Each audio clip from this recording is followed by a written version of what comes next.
मुस्लिम देवरानी घमंडी हिंदू जेठानी की होली। चंपा की दो बहू थी। बड़ी बहू का नाम काव्या था जो कि धर्मवीर की पत्नी थी, और छोटी बहू आशिमा जिसकी लव मैरिज चंपा के छोटे बेटे निखिल से हुई थी। दरअसल निखिल एक खुले विचारों वाला व्यक्ति था, इसलिए उसने बिना कुछ सोचे समझे आशिमा से निकाह कर लिया। ये बात शुरू में चंपा को हजम नहीं हुई, लेकिन वक्त के साथ उसने अपना लिया। शादी को 11 महीने बीत जाते हैं। होली का त्योहार आने ही वाला था, इसलिए चंपा अपनी दोनों बहुओं से कहती है, अरे बहू, तुम तो जानती हो कि अगले हफ्ते होली का त्योहार है, इसलिए होली की दोनों मिलकर तैयारी कर लो। होलिका दहन के लिए उपले और सारी साफ सफाई करने के बाद गुजिया और पापड़ तैयार कर लेना। पता है ना, होली पर मेहमान आते हैं तो यही खाते हैं। आप फिक्र मत कीजिए माँ जी, सारा काम अच्छे से हो जाएगा, लेकिन मैं अकेले नहीं करूँगी। अपनी छोटी बहू से भी कह दीजिए मेरा हाथ बटा दे। अरे तो मैं दोनों से ही कह रही हूँ। अम्मी जान, ये उपले क्या होता है? मुझे पता है आप होली के त्योहार की बात कर रही हो, लेकिन मुझे ये बिल्कुल भी नहीं पसंद कि कोई मुझे ये अजीब अजीब से कलर लगाए। इससे हमारी शक्ल का नूर चला जाता है। अरे बहू, गाय के गोबर से जो धूप में सुखाकर बनाते हैं उसे उपले बोलते हैं। इससे होली पर पूजा होती है, होलिका पर चढ़ाया जाता है। या अल्लाह, गाय के पखाने से आपके यहाँ पूजा होती है और आप हमारे मजहब में ऐसी बातें बोलती हैं, लेकिन आप कौन से अच्छे हैं? तभी हिंदू जेठानी चिढ़कर उससे कहती है, बोलने से पहले जान लो कि हमारे यहाँ गाय को गाय माता कहकर पूजा जाता है। वो बहुत पवित्र और पूजनीय है हमारे लिए। या अल्लाह, फिर भी मैं होली ना खेलूं, ना ये काम करूंगी अम्मी जान। अरे बस बस, तुम दोनों लड़ो मत। देखो काव्या और आशिमा बहू, हमें कोई हक नहीं किसी के भी मजहब का मजाक उड़ाने का, इसलिए ऐसी बातें मत करो। आशिमा बहू, अब तो तुम हमारे परिवार का हिस्सा हो, तो तुम्हें ये त्योहार मनाना चाहिए। वाह अम्मी जान, किसी कानून नामे में ये लिखा है क्या कि हमें ऐसे अजीब त्योहार मनाने ही पड़ेंगे? मैंने जो कहा वो तुम्हें एक सास की हैसियत से कहा, और अगर तुम्हें ये काम नहीं करना तो घर की साफ सफाई या गुजिया तो बना ही सकती हो। पर माँ जी, देवरानी जी ने कभी गुजिया ना देखी होगी ना खाई होगी, बनाना तो बहुत दूर की बात।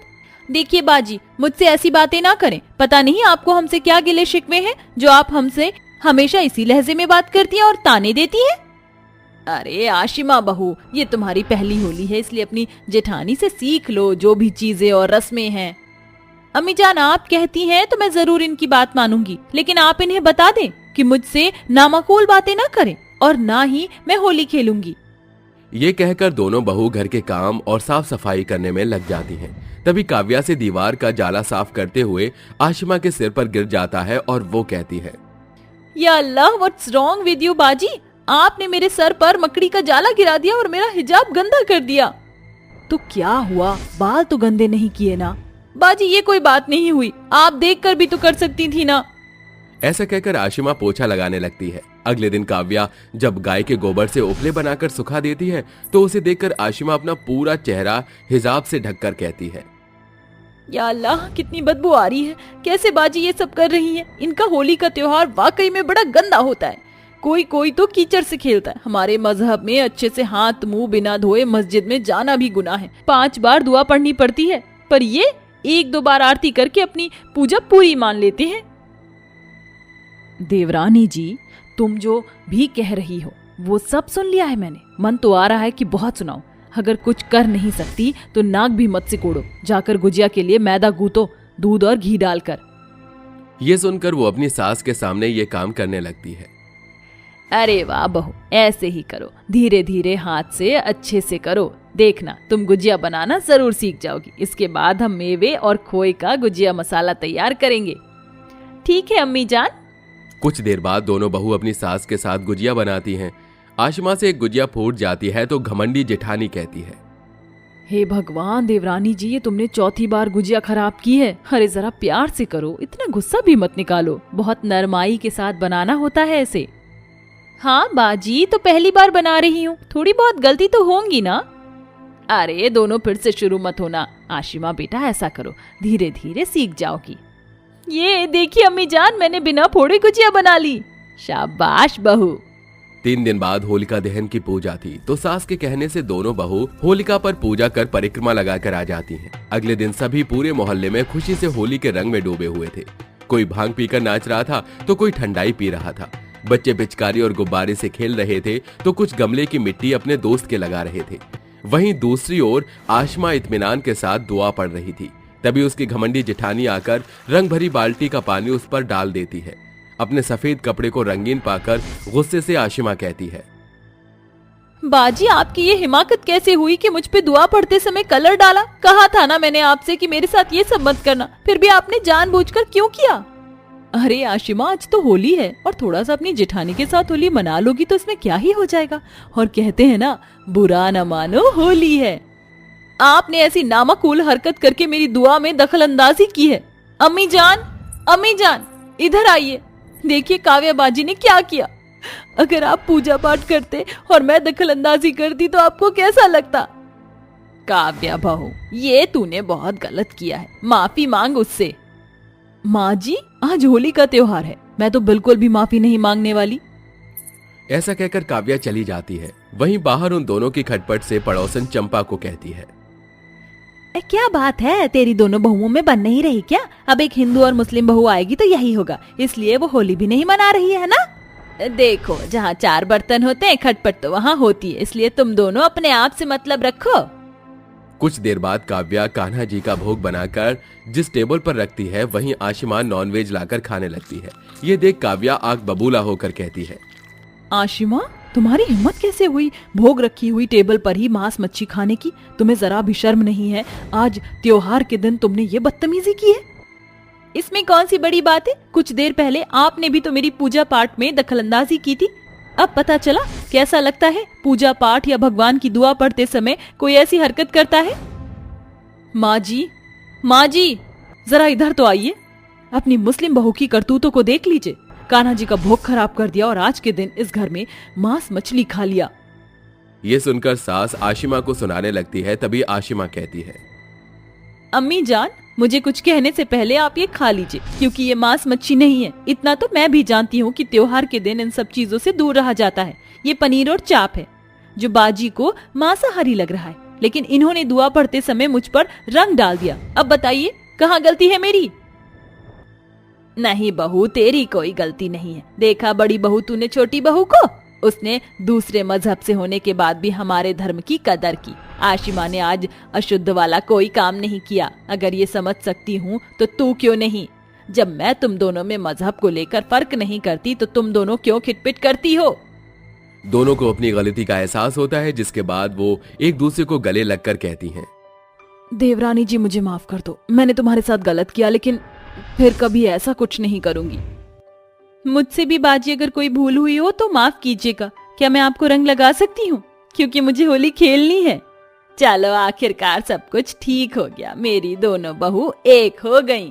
तभी आशिमा अपनी सास और जिठानी के गुलाल लगा देती है। फिर तीनों अपने परिवार के साथ खुशी खुशी होली का त्योहार मनाकर एक दूसरे को गुजिया खिलाती हैं और खुशी खुशी रहने लगती हैं। तो दोस्तों, आपने इस कहानी से क्या सीखा, हमें कमेंट करके जरूर बताएं। पारुल शॉपिंग करके खूब सारा होली का सामान लेकर घर लौटती है, जहां उसकी सास उसे होली का इतना सारा सामान लाते हुए देख बहुत खुश हो जाती है। अरे वाह बहू, अपना इतना सारा सामान तुम कहाँ से लेकर आई हो? लगता है आज तो तुमने अपने सारे पैसे उड़ा दिए हैं शॉपिंग में ही। हाँ, आखिरकार होली जो आ रही है। अब तुम तो जानती ही हो माँ जी, होली के इस प्यारे से त्योहार पर मैं अपने बच्चों को ऐसे कैसे छोड़ सकती हूँ। अब बिना सामान के वह अपनी होली कैसे बनाएंगे, इसलिए मैं देखो उनके लिए कितना सारा सामान लेकर आई हूँ। पारुल इतना कहती ही है कि तभी उसके दोनों बच्चे भागते हुए उसके पास आ जाते हैं। माँ, आप आ गई हो? क्या लेकर आई हो माँ आप हमारे लिए? आप मेरे लिए बड़ी वाली पिचकारी लाई हो या नहीं? सबसे पहले तो आप मुझे मेरी पिचकारी दो। अरे मेरी प्यारी औलादो, चिंता मत करो, मैं तुम सभी के लिए बहुत कुछ लेकर आई हूँ। ये लो, ये सारा सामान तुम्हारे लिए ही तो है। होली पर खेलने के लिए प्यारे प्यारे कपड़े और नई नई पिचकारियाँ, रंग बिरंगे गुलाल, जिनसे तुम होली खेलोगे। ऐसा कहकर पारुल अपने दोनों बच्चों को होली के रंग, पिचकारी, गुलाल, गुब्बारे सब सामान दे देती है। ये सब चंद्रलेखा देखती रह जाती है। इसके बाद वो अपने मन ही मन सोचती है, आखिर मेरी बहू को हो क्या गया है? पहले तो ये मेरे बारे में हमेशा सोचती रहती थी और हमेशा मेरे लिए नई नई चीजें लेकर आया करती थी, लेकिन अब देखो जरा, ये सिर्फ अपने बच्चों के लिए ही लेकर आई है। मेरे लिए तो कुछ लेकर ही नहीं आई है। चंद्रलेखा ऐसा सोच ही रही थी कि तभी पारुल अपने दोनों बच्चों के साथ सारा सामान उठाकर अपने कमरे में चली जाती है, जिसके बाद चंद्रलेखा को बहुत दुख होता है और वो भी चुपचाप अपने कमरे में जाकर सो जाती है। अरे वाह बहू, मुझे नहीं पता था कि तू मेरे लिए इतना कुछ लेकर आएगी। ये देखो जरा कितनी प्यारी प्यारी साड़ियां हैं। हाँ हाँ माँ जी, अब आप मेरे साथ हो तो आपका ख्याल रखना तो मेरा फर्ज बनता ही है, लेकिन आपकी छोटी बहू आपके लिए कुछ भी नहीं लेकर आई। ऐसा नहीं है, मैं भी आपके लिए प्यारी सी साड़ी लेकर आई हूँ। ये लो माँ जी, होली के इस प्यारे अवसर पर आप इस साड़ी को जरूर पहनिएगा।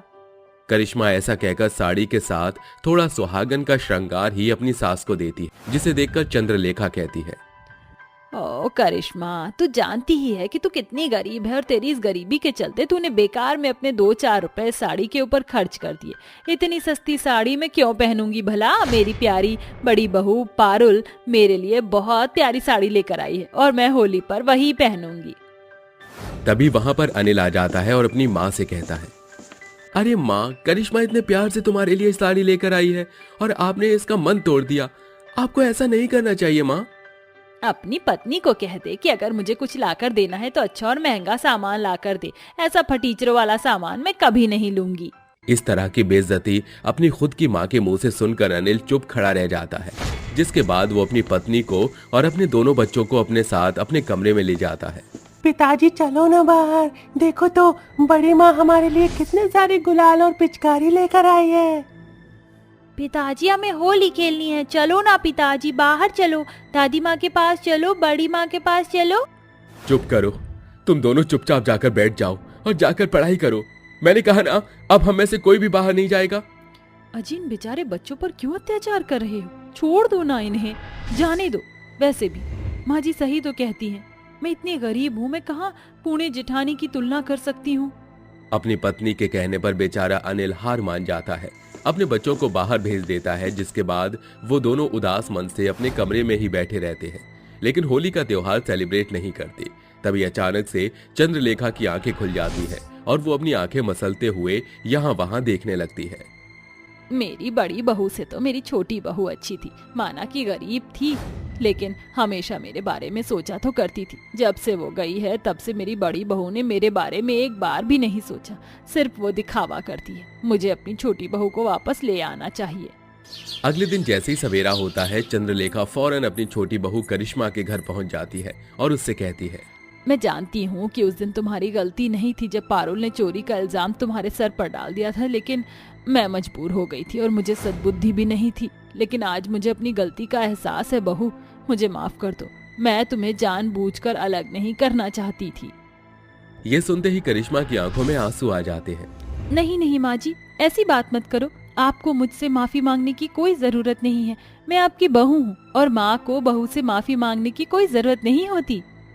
अपनी गरीब छोटी बहू का ये बर्ताव देखकर चंद्रलेखा बहुत खुश होती है और वो उसे गले से लगा लेती है। कल बहू चाहे कुछ भी हो जाए, इस बार मैं होली तेरे साथ ही खेलना चाहती हूँ। चंद्रलेखा अपनी गरीब बहू को अपने घर वापस ले आती है। उसे घर में आते ही देख पारुल करिश्मा से कहती है, चोरनी कहेंगी, तुम वापस इस घर में कैसे आई? तुम्हारी हिम्मत कैसे हुई इस घर में कदम रखने की? बड़ी बहू अपनी हद में रहो, छोटी बहू भी इस घर का हिस्सा है और जो तुमने उसके ऊपर इल्जाम लगाया था मुझे अच्छे से याद है, उसमें इसकी कोई गलती नहीं थी। माँ जी आप ये कह रही हो? आपने खुद ही करिश्मा के कमरे से मेरे गहने निकाले थे। लेकिन मैंने खुद तुम्हें उसके कमरे में जाते हुए देखा था। ये सब तुम्हारा एक प्लान था। अगर ऐसी बात है माँ जी तो ठीक है, मैं ये घर छोड़कर जा रही हूँ। पारुल ऐसा कहकर अपने कमरे में चली जाती है और अपना सामान पैक करने लगती है। जैसे ही सुमित उसको ऐसा करते हुए देखता है, वो उससे पूछता है, अरे पारुल, क्या हुआ तुम्हें? ये सामान किस लिए पैक कर रही हो? कहाँ जाने की तैयारी कर रही हो अब? अरे तुम्हारी माँ अमीर बाप के पास जा रही है, कम से कम वहाँ ऐसा तो नहीं होता जैसे इस घर में हो रहा है। अरे तुम्हारी माँ उस चोरने को इस घर में ले आई है और मैं उस चोरनी के साथ इस घर में एक क्षण भी नहीं रुक सकती। ये सुनते ही सुमित पारुल से कहता है, अगर तुम अपने पिता के घर जाना चाहती हो तो शौक से जाओ, मैं तुम्हें नहीं रोकूंगा। लेकिन याद रखना, तुम्हारी चालाकियों के बारे में इस घर के अंदर सबको पता है। तुम्हें क्या लगता है कि तुम अपनी अमीरी के चलते हम सभी को खरीद लोगी? नहीं, तुम ऐसा नहीं कभी नहीं कर सकती, क्योंकि हम सब में एक अटूट रिश्ता है जो कभी नहीं टूट सकता। लेकिन तुम तो पैसों की इतनी घमंडी हो, तुम्हें कहाँ रिश्ते समझ आते हैं। जाओ, चली जाओ अपने बाप के पास। अपनी हकीकत खुद अपने पति के मुंह से सुनते ही पारुल को अपनी गलती का एहसास होता है, जिसके बाद वो अपने पति के सामने घुटने टेक देती है और कहती है, सही कहा आपने, ये सब मेरी ही चाल थी। मैं ही इस घर को अपने अंदर में चलाना चाहती थी, इसलिए सबको शुरू में मैंने पैसों के चलते खरीदने की कोशिश की और मेरे बाद मेरी देवरानी इस घर में आई, उसने सब कुछ कचरा कर दिया। सब लोग सिर्फ उसी के पीछे रहा करते थे, उसकी अच्छाई नहीं मेरे पैसों के बलबूतों को भी कम कर दिया था, इसलिए मुझे इस घर से निकलना पड़ा। लेकिन आज मुझे अपनी गलती का पछतावा हो रहा है। अगर तुम्हें सच में अपनी गलती का पछतावा है तो जाओ, सभी से माफी मांगो, यही सही वक्त है। सुमित की बात मानकर पारुल दोबारा अपनी सास और देवरानी के पास जाती है और उन दोनों से कहती है, मैं जानती हूँ माँ जी और करिश्मा, तुम दोनों ही मुझसे बहुत नाराज हो। मैंने जो भी किया बहुत गलत किया। अगर आज सुमित जी मेरी सच्चाई मेरे सामने ना खोलते तो पता नहीं इस पैसों के घमंड में मैं और कब तक चूर रहती। मुझे मेरी गलती का पछतावा है, मुझे माफ कर दो। करिश्मा, माँ जी, आप भी मुझे माफ कर दो। नहीं जेठानी जी, आपको ऐसा बोलने की कोई जरूरत नहीं है। आप मेरी बड़ी बहन की तरह हो, मैंने आपको माफ कर दिया। क्या आप इस बार हमारे साथ होली खेलना चाहेंगी? अरे हाँ, क्यों नहीं। करिश्मा दोनों हाथों में गुलाल लेकर अपनी जेठानी के दोनों गालों पर लगा देती है, जिसके बाद चंद्रलेखा भी इस साल अपनी दोनों बहनों के साथ अच्छे से होली का त्योहार मनाती है। जहां पारुल को अपनी अमीरी पर इतना घमंड था, वो अपनी अमीरी का घमंड खत्म करके अपने सारे रिश्तों को अच्छे से संभालती है और अपने परिवार के साथ खुशी खुशी रहने लगती है।